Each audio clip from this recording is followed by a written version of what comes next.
तो ये वाला एपिसोड स्टार्ट होता है जस्ट वहीं से। मोबाइल को अपने हाथ में रख लो या सामने रख के अपने काम पे लग सकते हो। वॉल्यूम हाई कर लो, ईयरफोन है तो कान में घुसेड़ लो और एंजॉय करते हैं वीडियो को। चलो, तो एपिसोड की स्टार्टिंग में हमें वही टाइम दिखा जाता है जहाँ पे किंग हावरान हॉल के बाहर जोयान को डी युआन प्रीफेक्चर के बारे में और जुक्सी सिटी के बारे में बता रहा होता है कि तभी वहाँ उनके हॉल के बाहर लाल बालों वाला एक ओल्ड मैन जोयान को मैप देने के बाद वहाँ से जाने ही वाला था कि तभी किंग मुयर यार्ड के अंदर एंटर होती है, क्योंकि उसने हॉल के अंदर किंग हावरान की किसी से बात करते हुए की आवाज सुनी थी। तो वो ये पता लगाने के लिए आई थी कि यहाँ पे आया कौन है। इसीलिए वो तुरंत ही लाल बाल वाले ओल्ड मैन को देखते हुए कहती है, इनलाओ रुको। ये सुनकर तो इंगलाओ काफी ज्यादा हैरान हो जाता है और तुरंत ही रुक जाता है और अपना सिर घुमाकर किंग मुयर की तरफ देखते हुए तुरंत ही उसे ग्रीट करता है। तभी किंग मुयर उसके पास जाते हुए कहती है, मेरा ब्रदर किससे बात कर रहा है? जिस पे एल्डरिंग तुरंत ही काफी ज्यादा रिस्पेक्टेड वे में कहते हैं, मिस मुयर पैट्रियार्ट जो यान से बात कर रहे हैं। तभी किंग मुयर थोड़ा सा नाराज होते हुए कहती है, जो यान वो लिटिल लायर, अब वो किस लिए यहाँ पे आया है? जिसमें एल्डरिंग कहते हैं, ओ यहाँ आने के बाद मुझे नहीं पता कि वो यहाँ किस लिए आए हैं, बस पैट्रियार्ट ने मुझे डू युआन और जुक्सी सिटी का मैप लाने के लिए कहा था तो मैंने वो उन्हें दे दिया। तभी किंग मुयर उसकी आंखें हल्की सी लाल होती है और उनमें आंसुओं को देखा जा सकता था। जिसके बाद वो तुरंत ही घूमते हुए कहती है, जुक्सी सिटी क्या वो किसी के साथ आया है? थोड़ा सा इमोशनल वे में पूछती है। तुम लोग एज्यूम कर लो, मोस्ट ऑफ लड़कियां एज्यूम कर सकती हैं कि तुम्हें कोई पसंद है और उसकी शादी किसी और से हो गई है और अचानक ही वो आ जाए तो फीलिंग्स कैसी होती हैं। मे भी लड़के भी फील कर सकते हैं यार, सेम ही तो है। जिसमें एल्डरिंग थोड़ा सा हैरान होते हुए कहते हैं, वो अकेले आए हैं। और इस टाइम पे तो एल्डरिंग अलग ही घबराए हुए लग रहे होते हैं, क्योंकि उन्हें पता था इनका कोई भरोसा नहीं है कब नाराज हो जाए। जो इनकी शादी के बाद तो ये किसी के भी ऊपर नाराज हो जाती थी, इसीलिए वो बेचारा घबराया हुआ था। तभी किंग मुयर तुरंत ही घूमती है और उसके चेहरे पर एक मिस्टीरियस स्माइल लाते हुए तुरंत ही कहती है, अकेला? मैं समझ गई। और इसके बाद वो तुरंत ही यार्ड के बाहर चली जाती है। दूसरी तरफ एल्डरिंग किंग मुयर को देखकर अभी भी हैरान होते हैं। फिर वो हॉल की तरफ देखते हैं और फिर वो अजीब तरीके से स्माइल करते हुए अपना सिर हिलाते हैं और वहां से चले जाते हैं। बुढ़ा समझ गया। जिसके बाद हॉल के अंदर जोयान किंग हावरान से जुक्सी सिटी के बारे में काफी देर तक बातचीत करता है और नॉर्मल सिचुएशन का पता लगाने के बाद जोयान किंग हावरान से थोड़ी चिट चैट करता है और भाई घर में सब ठीक है, बाल बच्चे सब मजे में, खाना पीना सब चल रहा है। और ऐसा कुछ बातचीत करने के बाद जोयान उसे ग्रीट करते हुए कहता है कि ब्रदर किंग अब देर हो रही है और मुझे जाना चाहिए। तभी किंग हावरान कहता है, मैप के अकॉर्डिंग जुक्सी सिटी की जर्नी बहुत लंबी है और स्पेशल क्रैक से ट्रेवल करना मुझे लगता है बहुत ज्यादा टाइम लग जाएगा। और वैसे भी एम्परर रेज जो कि माउंटेन है एम्परर वेन, वहाँ पे काफी सारे खतरनाक मैजिकल बीस्ट रहते हैं और शायद उनकी पावर 3 स्टार डाउडी लेवल के ऊपर भी पहुंच चुकी है। जिसके बाद ऐसा कहते हो किंग हावरान आसमान की तरफ देखते हुए कहते हैं, मुझे डर है कि आपको काफी कठिनाइयों का सामना करना होगा। यहाँ तक कि अगर बिना किसी खतरे के पैदल जुक्सी सीढ़ी तक आप जाते हैं तो कम से कम आधा महीना लगेगा। इसलिए ब्रदर जोयान आप आज आराम क्यों नहीं करते? फिर आप कल वहाँ जाने के लिए मैजिक कैपिटल से एक उड़ने वाला पक्षी ले लीजिएगा और ये काफी ज्यादा सेफ भी रहेगा। तो आप क्या सोचते हैं? साथ ही किंग हावरान एजाब लिटिल ब्रदर जोयान को अब मारने लगा था, इसलिए वो जोयान के लिए थोड़ा सा चिंतित था। तभी जोयान कहता है, मैजिकल कैपिटल से जुक्सी सिटी तक जाना, उसे पता था कि अभी भी उसे मॉन्स्टर से भरी हुई एम्परर वेन से गुजरना ही है। साथ ही 3 स्टार डाउडी के तौर पर जोयान की ताकत के साथ उन मॉन्स्टर से निपटना उसके लिए कोई बड़ी प्रॉब्लम नहीं थी। लेकिन जोयान अपनी लाइफ को खतरे में नहीं डाल सकता था और किंग हावरान भी यही चाहते थे कि जोयान सेफली वहाँ पहुंचे। साथ ही जोयान को पता था कि नॉर्मल लोग जब मैजिकल कैपिटल से जुक्सी सिटी तक जाते थे तो मूल तौर पर जोड़ने वाले ये पक्षी होते थे या बीस्ट कहना ज्यादा अच्छा है, तो उन्हीं का यूज वो जर्नी के लिए किया करते थे और ये नॉर्मल हो गया था। हालांकि इनकी स्पीड बारबोल जितनी फास्ट नहीं थी, लेकिन ये फिर भी काफी ज्यादा सेफ थे। और ये सोचकर तो अपना ठरकी भी थोड़ा सा सोच में पड़ जाता है, क्योंकि वो अपने प्रेजेंट टाइम की पर के साथ डी झो में तो फ्री तरीके से घूमने कैपेबल हो सकता है, लेकिन डी युआन यहाँ पे उसे सावधान रहने की जरूरत थी। जोयान को पता था कि हालांकि एम्परर वेन के अंदर 6 स्टार डाउडी लेवल का कोई भी डिवाइन मैजिकल बीस्ट नहीं है, लेकिन 5 स्टार डाउडी लेवल के मैजिकल बीस्ट को देखना ज्यादा मुश्किल नहीं होगा। और 4 स्टार डाउडी के मैजिकल बीस्ट तो बिखरे हुए हैं और 3 स्टार की तो बात ही करने की दूर की बात है, इतने की साला गिनती नहीं। इसीलिए जोयान को 3 स्टार से निपटने में तो भरोसा था, लेकिन 4 स्टार के मैजिकल बीस्ट से निपटने में बिल्कुल भी भरोसा नहीं था। इसलिए जोयान तुरंत ही सहलाते हुए कहता है, ठीक है, मैंने सुना बिग ब्रदर ने अभी अभी क्या कहा, मैं इसे एक्सेप्ट करूंगा। जिसपे किंग हावरान हंसते हुए कहते हैं, हाँ तब तो आज हम दोनों भाई रात भर पैग पे पैग लगाएंगे। साथ ही अभी भी खाना रेडी नहीं हुआ था, इसलिए किंग हावरान जोयान के साथ कन्वर्सेशन को कंटिन्यू रखता है। जिसके बाद वो बोलता है, ब्रदर तुम जब पिल पैलेस में जाओगे यानी जुक्सी सिटी में जाओगे तो कुछ दिनों में वहाँ पे पिल पैलेस में एक काफी आइकॉनिक ओकेजन है और वहाँ का एक काफी आइकॉनिक पैलेस भी है। मैं भी जुक्सी सिटी में आऊंगा, हो सकता है कि हम वहाँ पे एक बार फिर मिल सके।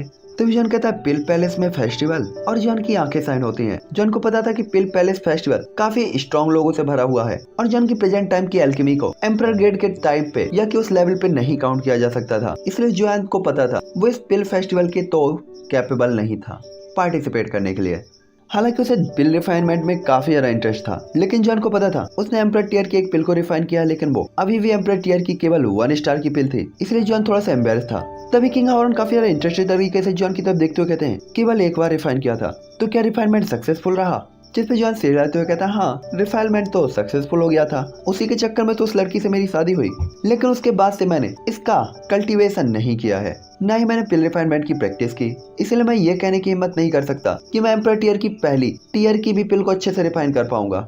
तभी किंग हावरन की आंखें साइन होते हुए कहती हैं, तुम फर्स्ट टाइम पे ही सक्सेसफुल हो गए, अरे वाह ब्रदर, तब तो तुम पिल रिफाइनमेंट में भी काफी ज्यादा टैलेंटेड हो। तभी जॉन एम्बेरस होते हुए कहता है, ब्रदर किंग तुम मेरी टांग खींच रहे हो, और थोड़ा सा एम्बेरस हो जाता है। तभी किंग हावरन तुरंत ही जो यान की तरफ देखते हुए कहता है, ब्रदर भला मुझे कैसे पता नहीं हो सकता कि पहली बार इटर्नल पिल को रिफाइन करना कितना ज्यादा मुश्किल होता है। अगर मैं आपको सच बताऊं तो इटर्नल पिल को एम्परर ग्रेड की पिल में सबसे कठिन माना जाता है, और ये आपके टैलेंट और लक के कारण ही है कि आप वास्तव में से फर्स्ट टाइम पे ही सक्सेसफुली रिफाइन कर पाए हैं।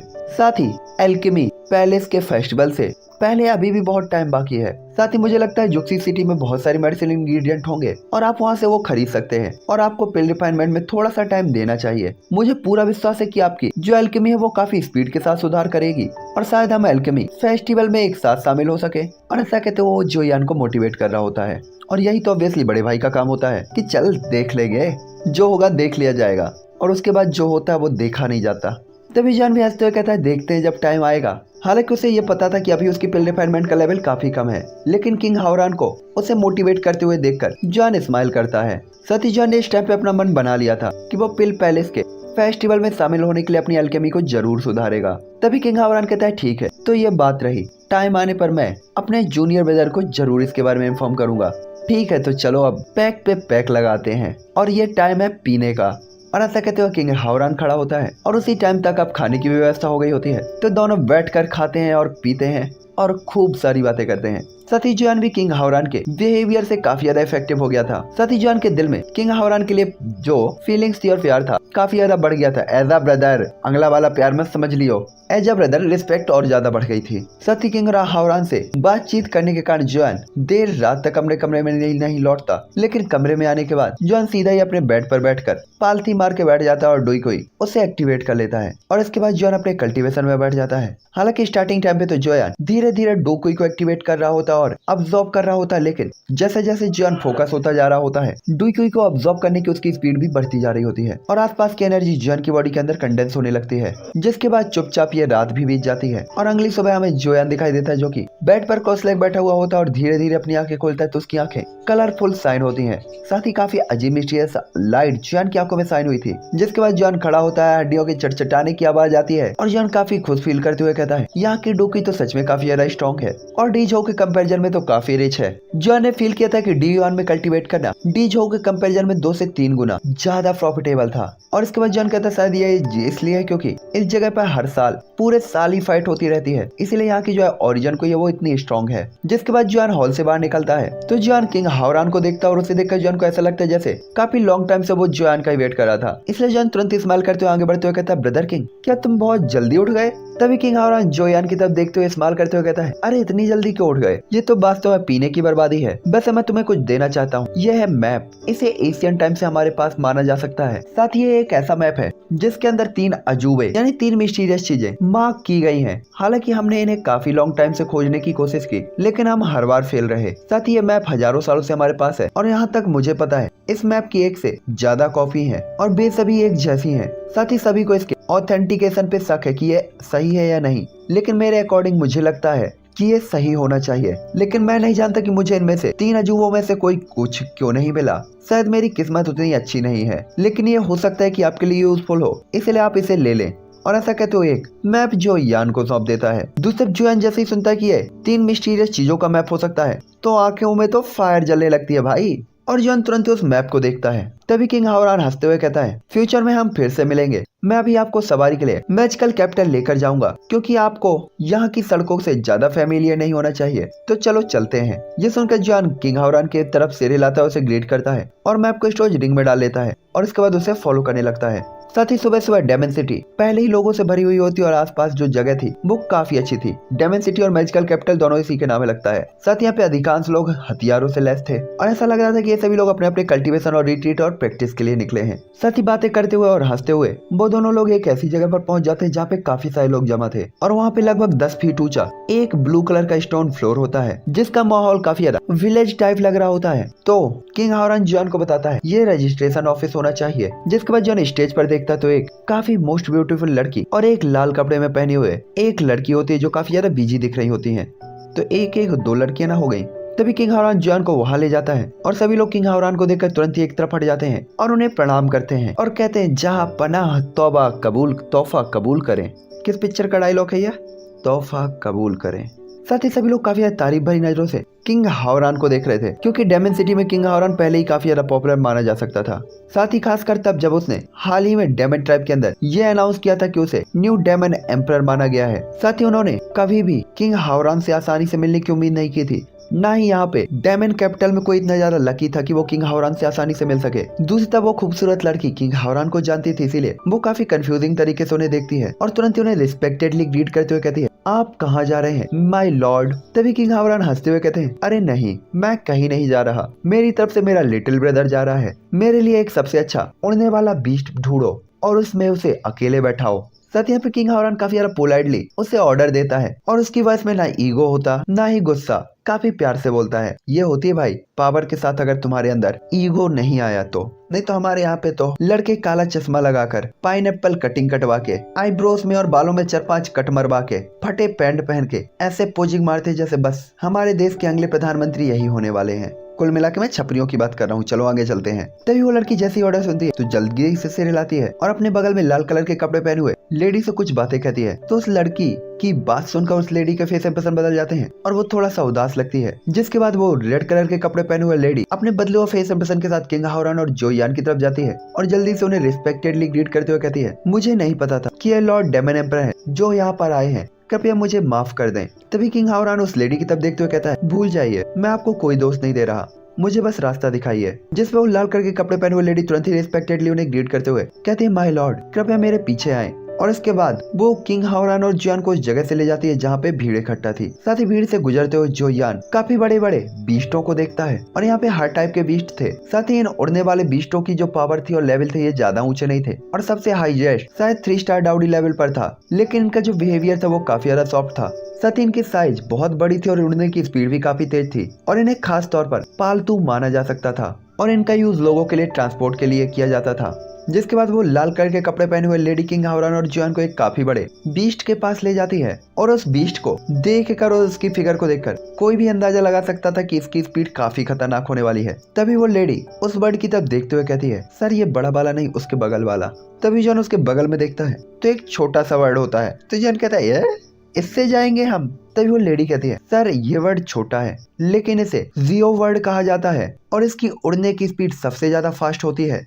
साइज मैटर नहीं करती सर, स्पीड मैटर करती है। अबे अलग जगह मत सोचना, मेरा कहने का मतलब है जॉन को अकेले जाने तो साइज मैटर नहीं करती ना, उसको तो जल्दी जाना है तो स्पीड मैटर करती है। जिसके बाद वो बताती है माय लॉर्ड ये वर्ड काफी ज्यादा शांत वर्ड है। साथ ही एक पर्सन के लिए उड़ने वाले सभी बीस्ट में इसकी स्पीड सबसे फास्ट होनी चाहिए। साथ ही यहाँ तक कि एक पर्सन ने इसे अपने लिए चूज भी किया था, लेकिन क्योंकि यहाँ पे लॉर्ड डेमन एम्परर और उनके फ्रेंड आए हैं इसीलिए मैं स्वाभाविक तौर पर आपके फ्रेंड को इसे देना ज्यादा प्रेफर करूंगी। साथ ही लाल कलर के कपड़े पहने हुए लेडी काफी चतुर होती है और उसने अपने कुछ टाइम पहले दिखाए गए इंप्रेशन को भी एक्सप्लेन कर दिया था कि कोई बंदा ऑलरेडी इसे बुक कर चुका था। तभी किंग हावरान स्माइल करते हुए कहते हैं वैसे आपका बिजनेस कैसा चल रहा है। ये सुनकर लाल कपड़े वाली लड़की वो तुरंत ही हैरान हो जाती है और तुरंत ही उन्हें ग्रीट करते हुए कहती है हाल ही में बिजनेस अच्छा चल रहा है, यहाँ तक कि जब से मेरे लॉर्ड डेमन एम्परर के तौर पर अनाउंस हुए हैं डेमन सिटी के अंदर काफी सारे लोग आ रहे हैं और जा रहे हैं। साथ ही किसी ने भी हमें उकसाने की हिम्मत नहीं की, यहाँ तक कि वर्ड बेचने वाले मर्चेंट्स ने भी बीस्ट हमें पहले के कंपैरिजन में बहुत कम कीमत पे बेचे हैं।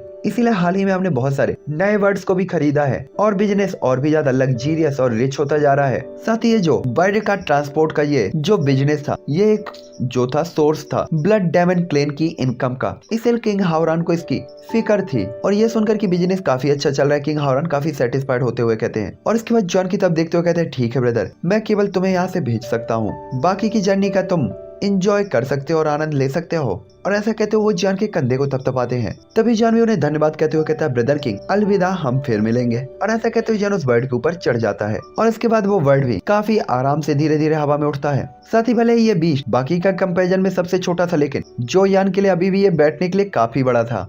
साथ ही इस बीस्ट की गर्दन पर एक वर्ड को कंट्रोल करने वाला पर्सन भी बैठता था, जो कि एक बिजनेस का ड्राइवर तुम मान सकते हो यार, जैसे गाड़ी में होता है। क्या ही मैं एक्सप्लेन करूँ इस चीज को। साथ ही उस वर्ड के पीछे काफी अच्छा बिस्तर लगाया गया था, जहाँ पे कोई भी आराम कर सकता था। जिसके बाद किंग हावरान जो वर्ड को देखता है जो धीरे धीरे हवा में उड़ रहा होता है, तो इस्तेमाल करते हुए जॉन की तरफ हाथ हिलाता है और इसके बाद अपने हाथ को पीठ पीछे करके ब्लड डायमंड क्लेन की तरफ चला जाता है। साथ ही किंग हावरान के अकॉर्डिंग इस बर्ड की स्पीड को देखते हुए जुक्सी सिटी तक जाने में जॉन को कम से कम 1 हफ्ते का टाइम तो लगना ही चाहिए। और ऑब्वियसली जॉन इस 1 हफ्ते के टाइम को बेकार तो नहीं जाने देना चाहता था, इसलिए जॉन ने सोचा था कि चलो वो इस जर्नी के अकॉर्डिंग कल्टीवेशन करेगा। इसलिए वो जल्दी से बिस्तर में पालती मार के बैठ जाता है, तिरछी नगर से यहाँ वहाँ देखता है और उसके बाद अपनी स्पिरिचुअल पावर को चारों तरफ फैला देता है। और कुछ भी गलत ना फील करके जोयान बिना किसी प्रॉब्लम के अलर्ट तरीके से वहाँ पे कल्टीवेशन करने लगता है। हालांकि इससे पहले जॉन कल्टीवेशन के लिए बैठ पाता है, जॉन की नजर अचानक उसकी अंगूठी में जाती है, क्योंकि जब से जोयान डाउडी कॉन्टिनेंट के अंदर आया था वो काफी अच्छी जिंदगी जी रहा था। उसने बहुत कुछ हासिल भी किया था, लेकिन उसने काफी लॉन्ग टाइम से अपनी स्टोरेज रिंग को नहीं देखा था। तो इस टाइम पे अपनी स्टोरेज रिंग के अंदर से सामान को छांटने के लिए जॉन इसी टाइम का यूज करना चाहता था। जिसके बाद जॉन अपनी स्टोरेज रिंग के अंदर एंटर होता है,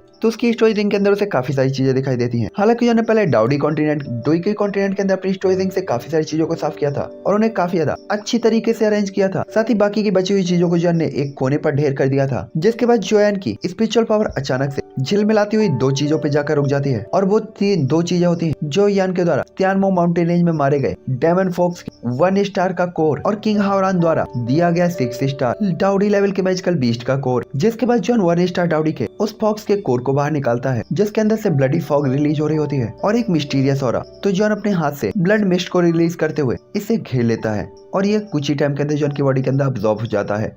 इस टाइम पे जॉन 6 स्टार मैजिकल कोर को अब्सॉर्ब करने का कोई भी इरादा नहीं दिखाता, क्योंकि उसे पता था कि 6 स्टार के मैजिकल कोर के अंदर की एनर्जी काफी ज्यादा है और जुक्सी सिटी तक पहुंचने के लिए उसके पास टाइम केवल 7 दिनों का है, और इतने कम टाइम के अंदर वो उस कोर के अंदर की एनर्जी को अब्सॉर्ब नहीं कर पाएगा। जिसके बाद जोयान की नजर वापस से स्टोरेज रिंग के एक कोने में जाती है, तो वहाँ पे स्टील कांटों वाला एक मैजिकल बीस्ट होता है, उसकी डेड बॉडी जोयान की स्टोरेज रिंग में डली हुई होती है। साथ ही कुछ टाइम पहले जोयान ने इस बीस्ट को बीस्ट टाइड के अंदर मारा था। जिसके बाद जोयान कहता मुझे नहीं पता 4 स्टार बीस्ट की डेड बॉडी की कीमत कितनी होगी, लेकिन जोयान को उम्मीद थी इससे वो कुछ पैसे तो कमा ही सकता है। साथ ही जोयान को नहीं पता था जुक्सी सिटी में इसकी लाश की कीमत कितनी कीमती होगी, लेकिन इतनी भी कीमती नहीं होगी। लेकिन जोयान ने उम्मीद की थी शायद 100 ड्रैगन क्वाइन उसे वहाँ से मिल सकते हैं। जिसके बाद जोयान उस कुलड्रोन को देखता है जैसे ओल्ड डेमन एम्परर ने जोयान को दिया था, यानमू कुलड्रोन। साथ ही जोयान ने इस कुलड्रोन का यूज पिल रिफाइनमेंट के लिए भी किया था और निसंदेह जोयान को इससे काफी अच्छे रिजल्ट मिले थे, और इसीलिए कोई भी सरप्राइज नहीं था कि ओल्ड डेमन एम्परर ने इसे पिल रिफाइन करने के लिए एक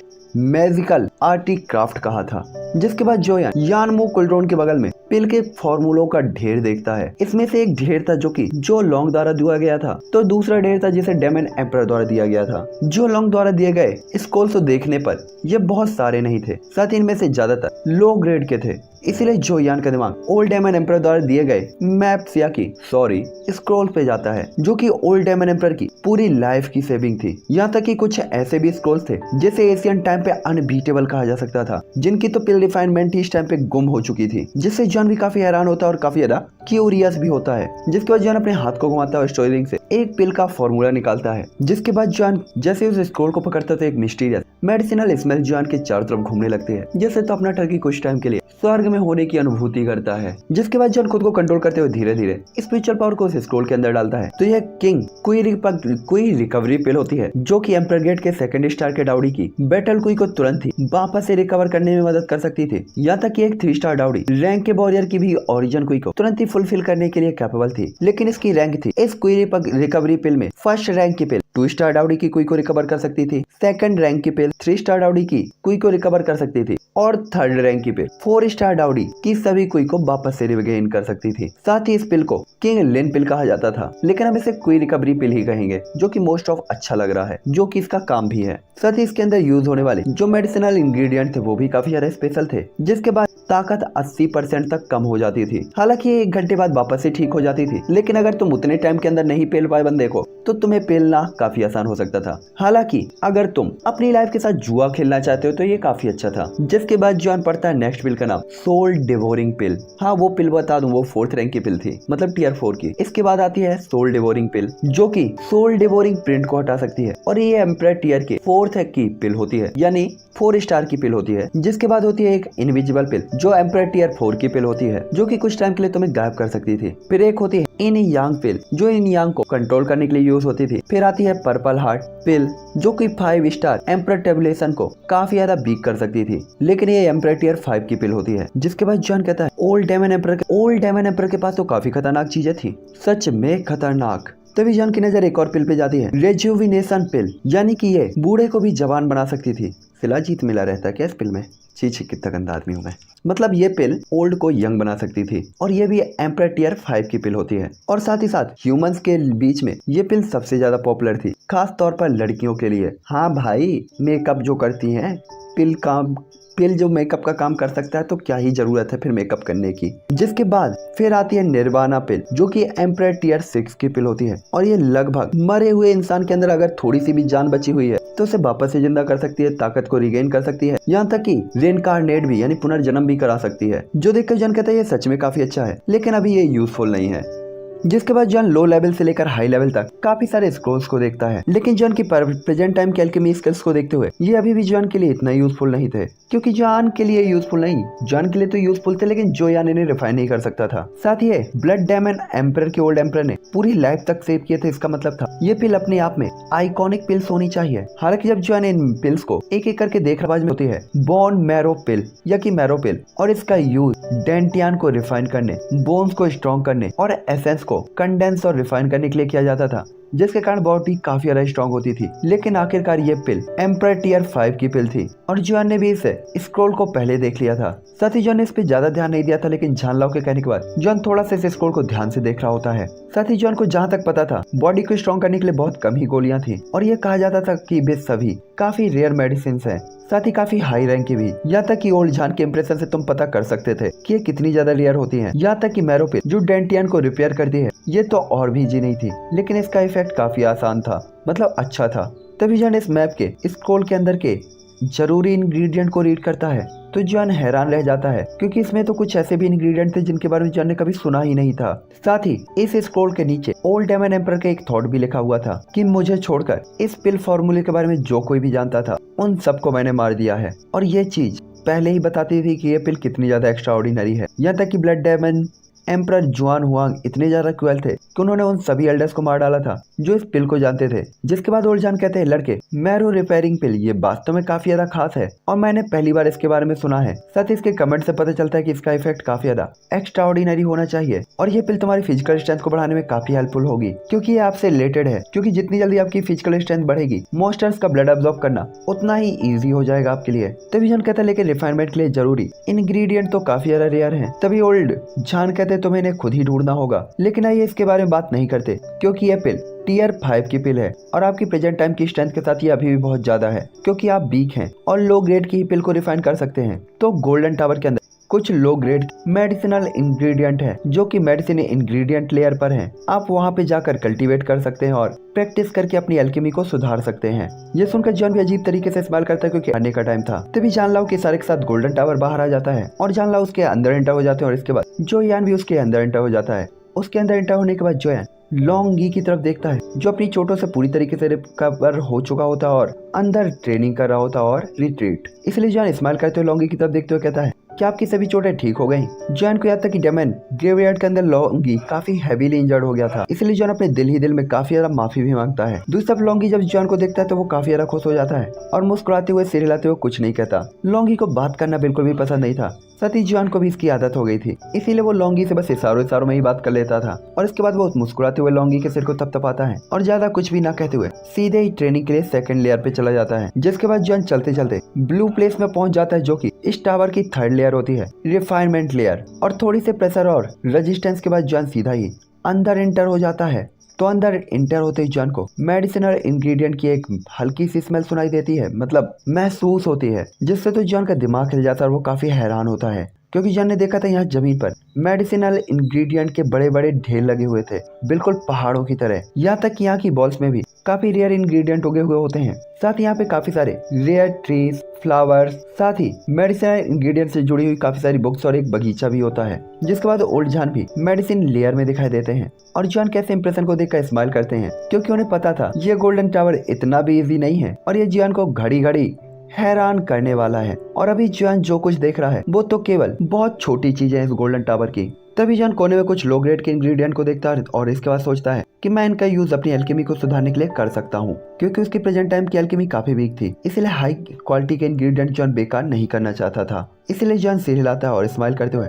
जॉन लाओ की तरफ देखते हुए कहता है, ठीक है, मुझे अब पिल रिफाइनमेंट करनी चाहिए। साथ ही 3 स्टार डाउडी लेवल की पावर के साथ मुझे कुछ न्यू स्किल्स भी सीखने चाहिए, क्योंकि जॉन लाओ ने जॉन से कहा था कि अगर वो किसी स्ट्रॉन्ग पर्सन से फाइट में उलझ गया तो फिर उसके पास जीतने की कोई भी पॉसिबिलिटी नहीं होगी। इसलिए वो जॉन से कहता है, तुम 2 दिन के लिए यहाँ पे प्रैक्टिस कर सकते हो और 2 दिन बाद तुम बैटल स्किल्स को सीखने के लिए मार्शल आर्ट रियलम में या कि लेयर में जाओगे। और इतना कहने के बाद जॉन लाओ वहाँ से गायब हो जाता है और जॉन वहाँ पे कोने में बैठकर इंग्रेडिएंट्स को देख के स्माइल करता है और कहता है, अब तो अपन पिल ही पिल रिफाइन करेगा। और इसके बाद जॉन मूड कुलड्रोन जॉन के सामने अपेयर होता है, जिसके बाद जॉन अपने इंग्रेडिएंट जो उसके पास थे और आसपास के इंग्रेडिएंट्स को इकट्ठा करते हुए पिल्स के कुछ छोटे छोटे सेट्स को इकट्ठा कर लेता है, जो केवल एम्परर टियर के फर्स्ट लेयर की पिल होने वाली थी और प्रेजेंट टाइम के लिए जॉन के लिए सबसे यूजफुल भी। और ये जियो लॉन्ग द्वारा दिए गए पिल के फॉर्मूले थे जिन्हें जॉन रिफाइन करने वाला था। जिसके बाद जॉन पहले इटर्नल पिल को चूज करता है, जैसे उसने पहली बार सक्सेसफुली रिफाइन किया था। और उसे रिफाइन करने के लिए इंग्रेडिएंट्स को तैयार करने के बाद जॉन कुलड्रोन के अंदर अपनी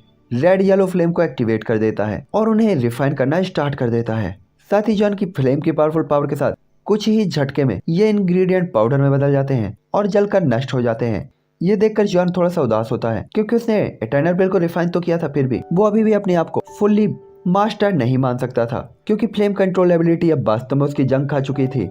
जिसके बाद एक बार फिर से जॉन अपने आप को शांत करते हुए फ्लेम के टेम्परेचर को कंट्रोल करता है और कूलडाउन में फ्लेम नाचने लगती है। और काफी टाइम तक जॉन एक एक करके पिल को रिफाइन करने लगता है और एक एक करके इंग्रेडिएंट्स रिफाइन होने लगते हैं। और एशियंट सोल ब्रांच, जिसे स्टार्टिंग में रिफाइन करना सबसे कठिन था, इस टाइम पे काफी इजीली रिफाइन हो जाती है। जिसके बाद फ्यूजन में भी जॉन के साथ कोई भी दवा में बैटल स्किल को सीखने का टाइम है, तो चलो चलते हैं। जिस पे जॉन भी एक्साइटेड हो जाता है, क्योंकि जॉन ने पहले जो बैटल स्किल सीखा था वो इंटेंट क्लास का था, तो इस बार सिखाया गया बैटल स्किल किस लेवल पर होगा। तो चलो गाइस, इसी के साथ अब ये एपिसोड यहीं पे एंड करूंगा और मैं मिलूंगा आपसे नेक्स्ट एपिसोड पे। आई होप कि आपको ये एपिसोड पसंद आया होगा और नेक्स्ट एपिसोड में हम देखेंगे जॉन कौन सी बैटल स्किल को सीखने वाला है और इसके बाद जुक्सी सिटी में जाने के बाद जॉन के साथ क्या होगा। मूयर जो स्माइल करते हुए वहां से चली गई थी, क्या वो आगे चल के जॉन को मिलने वाली है या नहीं, और क्या होने वाला है और क्या नहीं, ये देखना पड़ेगा हमें नेक्स्ट एपिसोड पे। तो वेट करना। Okay, bye bye friend family and again thank you for your support. Bye bye.